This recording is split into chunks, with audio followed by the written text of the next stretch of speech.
કુવૈતના મંગાપુર શહેરમાં એક બિલ્ડિંગમાં આગ લાગી હતી. આ ઘટનામાં 49 લોકો મોત નીપજ્યા હતા, જેમાં 46 ભારતીયોના મોત સમાચાર સામે આવે છે, જેમાંથી 5 કેરળમાં રહેવાસી હતા. આ દુર્ઘટનામાં 30 ભારતીયો સહિતના 50થી વધુ લોકો ઘાયલ થયા છે. જોકે હજુ સુધી 40 ભારતીયો મોતની સત્તાવાર પુષ્ટિ થઈ ગઈ હતી. વિદેશ મંત્રી એસ જયશંકરે માહિતી આપી છે કે આ દુર્ઘટનામાં 30 ભારતીયોના ઘાયલ થયેલા.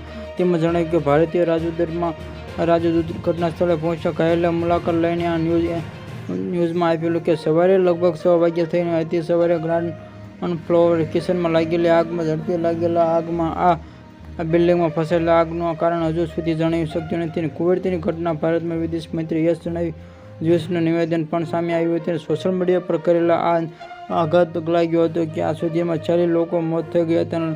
આ વિગતો બહાર આવેલી કે રાહત ત્યાંથી ભારતીય રાજદૂત ઘટના સ્થળે રવાના થઈ ગયા હતા. જેમણે પરિવારને ગુમાવ્યો તેમણે પ્રત્યેક મારી સંવેદના છે કે ભારતીય દૂતાવાસના હેલ્પલાઇન નંબર પર જાહેર કરી. આ દુર્ઘટનામાં કુવૈતમાં ભારતીય દૂતાવાસે હેલ્પલાઇન નંબર પર જાહેર કર્યો કે દૂતાવાસે પોસ્ટ કરીને કહ્યું આજે ભારતીય લોકો સાથે બનેલી દુઃખદ ઘટનામાં સંદર્ભમાં ઇમરજન્સી હેલ્પલાઇન નંબર પર જાહેર કરવામાં આવેલા. તેમાંથી સબસ્ક્રાઇબ માય ચેનલ.